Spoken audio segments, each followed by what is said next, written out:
All right, folks, we're going to give you basic information on what we know as of right now at this residence. At approximately 12:05 this afternoon, San Jose bomb unit, along with San Jose fire units, safely deactivated and rendered safe a device which they believe to be suspicious. After closer review and rendering it safe, they discovered that the device, in fact, was inert and was comprised of wires and batteries. Due to the location of the item itself, it was located up in the attic area of the residence. They took every precaution and safety measures. And that's part of today's final thing, that we wanted to make sure that all our residents were safe in this area. We took measures to make sure that residents who were leaving the area, we also had resources available to them at this time.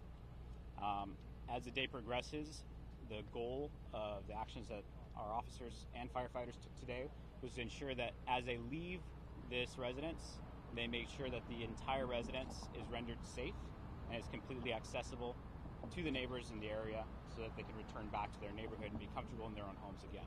We thank the neighbors and the residents of this area in coordination with fire, ATF, FBI, and of course Santa Clara County Office of the Sheriff, who have assisted us and have really made this go forward.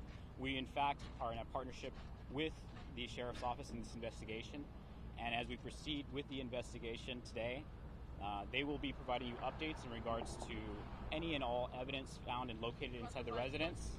I'm happy to discuss any topics related to the safe removal of suspicious packages, but I have to defer any and all evidentiary findings to the Sheriff's Office on this occasion. That being said, I'd like to turn over the stand to my counterpart in the fire department, who has a few words to talk about in regards to their process of which they did today. Thank you. Erica Ray, Public Information Manager, San Jose Fire Department, spelled E-R-I-C-A-R-A-Y.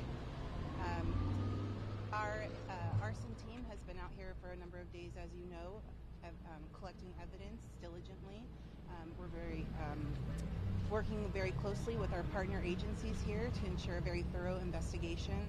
Once the findings of that investigations are concluded, we will be sure to provide that evidence to the Santa Clara County Sheriff's Office, who, again, as Officer Aponte has mentioned, will release the information. And with that, we are available if you have any questions. Can you release any kind of evidence that you guys found? As this fire is still under investigation, there are really no details that we can release at this time. So what have you found inside the house? What kind of firearms or any devices? Can you describe what you actually located? So all evidence collected and details of this home and fire are included in that investigation, so we really cannot speak or release those details at this time. Without asking about evidence, does it appear that this was a distraction tactic, something used to divide response? I cannot speculate on whether this was a distraction. Have you been able to determine what started the fire initially? That is the goal with the arson investigation. The goal is to determine how this fire started, and that's the evidence we've been trying to collect and will be part of our thorough investigation. Eric, I know at this point you can't get specific on what you found, but can you give the residents around here some idea of maybe the danger that they were facing from devices and or materials that you found inside? As far as danger to the residents in the area, San Jose PD has done a really tremendous job being sure that any residents in the immediate vicinity have been informed of any potential hazards. Out of an abundance of caution, residents in the immediate court and in the rear of the home were asked to clear the area over the last couple of days. So we have ensured the safety of all of the nearby residents. How far away was the perimeter for that? The perimeter of the homes that we asked to clear the area was the immediate court here on Angmar, and then 4 homes to the rear of that on Jan Marie Court. And Officer Aponte, you mentioned that was it one ordinance we heard, 2 fire in the hole? Correct. There was one test run that failed to actually render the device safe, and that was just a technical issue that happens occasionally with some of these pieces of equipment. But ultimately, the second charge, which was used was successful in rendering that package safe. Ultimately, the package that was discovered was inert, again comprised solely of batteries and some wiring. But out of a precaution, the secondary charge was used specifically to make sure that there was no threat.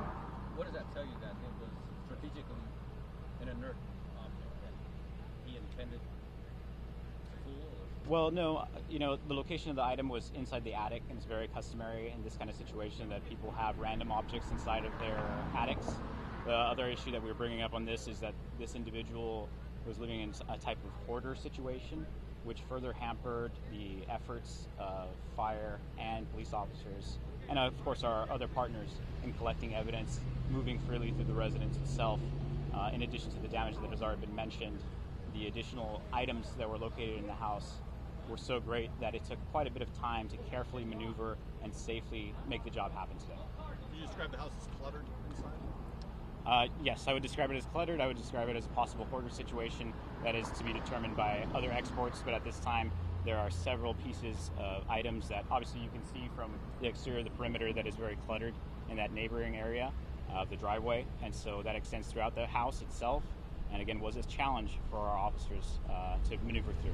Can you talk about safety, after a fire, to be able to access an attic area after a fire, and then also... I'll defer any fire questions to the PIO. And then how you guys actually detonated it? Well, I can't go into the specifics of what kind of equipment that we utilize in terms of detonation, and detonation is not what we did today. What we did is render the item safe. So it's suspicious. It looks like it might be something that it is. We cover it. We make sure that it's safely so that there is no danger to the public, there's no danger to the officers, there's no danger to the residences. It occurs, as you heard, a small pop, very minimal, almost less than louder than a firework. And then after that, we go and investigate and see what it was. After we investigated, we discovered the item was actually inert, batteries and wiring inside of a box. How do you trigger it? The hammer? Do you light it? I'm not going to get into the specifics of how we utilize the equipment that we use to make that happen. And were the batteries and wires in something bad? That is the package that we described being suspicious in nature. Yeah, no, but just like what it looked like on the I don't know what the specifics are, whether it was a box or a bag, or I don't know that. Is it possible? Len. Steve, when you say hoarder, were there items of value that were cluttered in there, or we're talking about a trash situation? I don't know. I haven't been inside of the residence.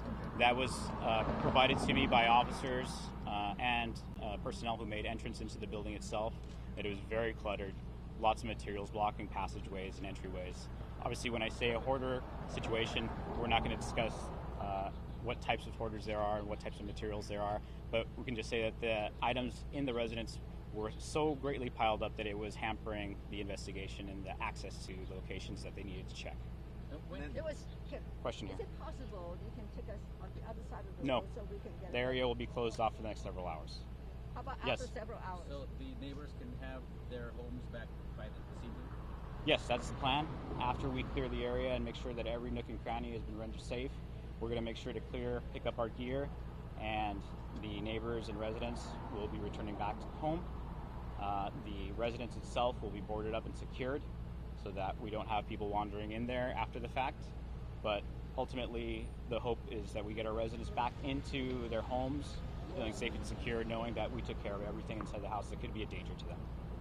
And fire was going to follow up on terms of the dangers of the attic. If you don't mind. Can you ask your question again? Oh, just post-fire, were there dangers and hazards you guys had to work with to be able to go through the house and even find out what was in the attic?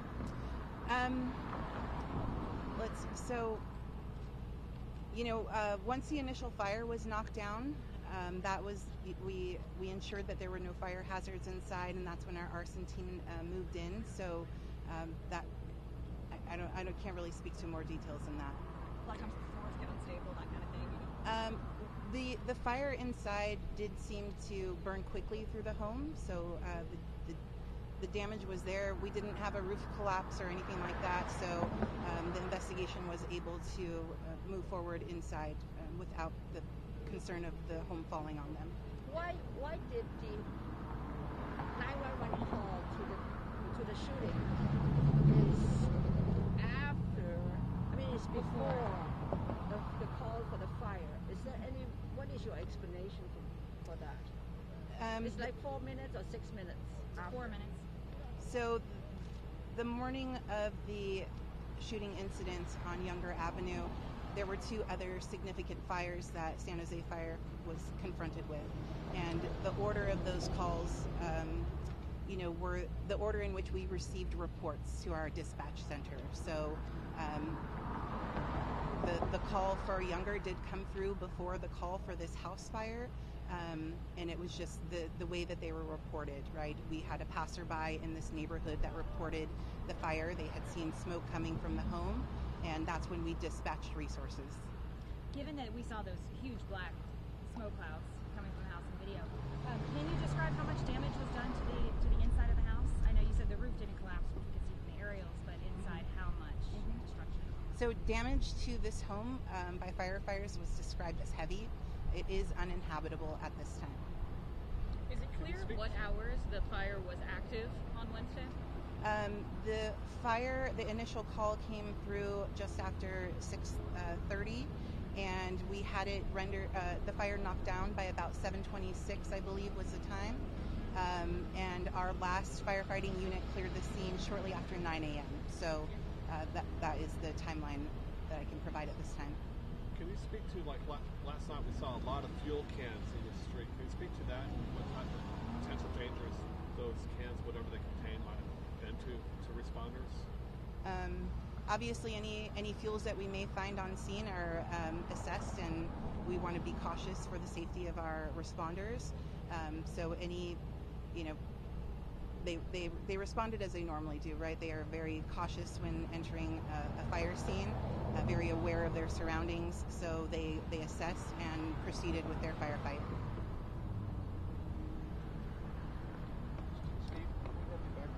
Yeah, sure. I just want to clean up one point that I misspoke on earlier when I said in the initial charge, when they're trying to render the device safe, that is actually, the first charge was a misfire. Just to clean that up a bit, the second charge, when you heard the secondary pop, that was the successful charge that rendered the device safe. So just verbiage and mincing words a bit, but it was a misfire on the initial one. Other questions? There's only one device. I'm sorry, he had the first one, and I'll get back to you. Yeah. Can you speak to the potential threat or intention of this perpetrator having explosive devices in his home, setting a fire, and then going over and doing what he did? Is it anybody's, can you summarize what his intentions may have been? Does it look like he was trying to blow up his house and maybe take some, neighbors' homes with it? Well, first of all, in regards to devices located in the residence, the devices that we located, or device that we located and rendered safe, was inert, non-explosive. Batteries and wiring. There's a lot of materials that are explosive. Obviously, in a hoarder situation, there are a lot of flammable items. I'm not going to get into that. Obviously, my counterpart can summarize that. As to the intent of the fire and the intent of the initial event, that's still under investigation. And as of right now, I know that our detectives, the sheriff's detectives, our fire arson investigators are all working very diligently to find out. I'm sure there's lots of rumor and lots of thought about what happened and why it happened, but at this point it's too early to decide that in the investigation. So, Miss? you're saying, can I get the quote? We're together. So it's incorrect to say explosive devices were found at this home. I'm talking about specifically today. Yeah. And as the investigation develops, and then after action report is done, there may be detailed information that comes out in regards to devices or explosive devices. Okay. But at this time, we're not confirming that. What we are confirming is that a device that we believe to be suspicious was rendered safe and resulted being inert. You're willing to speak to that one specific device? Absolutely. Gotcha. That's why I'm here. Okay. Yeah. Yes. Additionally, I'm just going to try, but Molotov cocktails. We've had reports from multiple sources. The Molotov cocktails were discovered here. Complete Molotov cocktails that did not explode in the fire. Certainly. I don't have any of that information, and honestly, the sheriff's office is going to be the one who updates that information, hopefully later today, with not only information about devices recovered, evidence recovered, and the totality of what's happening as they progress through their investigation. And that device was spotted today? That's why it was detonated today? Yes, yes. As officers in the bomb squad move their way through the attic, which is really the final portion of what they go through, and can safely access, they located this device. They were unable to really manipulate it to see what it was, but it had enough of the components to appear to be suspicious in nature, and in doing so, they rendered it inert. After making it safe, they discovered it was in fact an inert item, that was just debris, including batteries and wiring. Package or how was it? You know, I don't know the specific details of that, but I can assume that it was a package or an item. Is it clear how long this investigation could take in total, given the hoarder situation? You know, in regards to securing the premises today, we're hoping that we're going to return the house back to its status, have our units clear the area, and have the neighborhood return back to the residents. In regards to the totality of the investigation altogether with evidence completed, that's going to be ongoing. Okay. Obviously, it's going to be a very detailed investigation, which Santa Clara County Sheriff's Office will be taking the lead. Any other questions, folks? Okay, thank you very much. Appreciate it.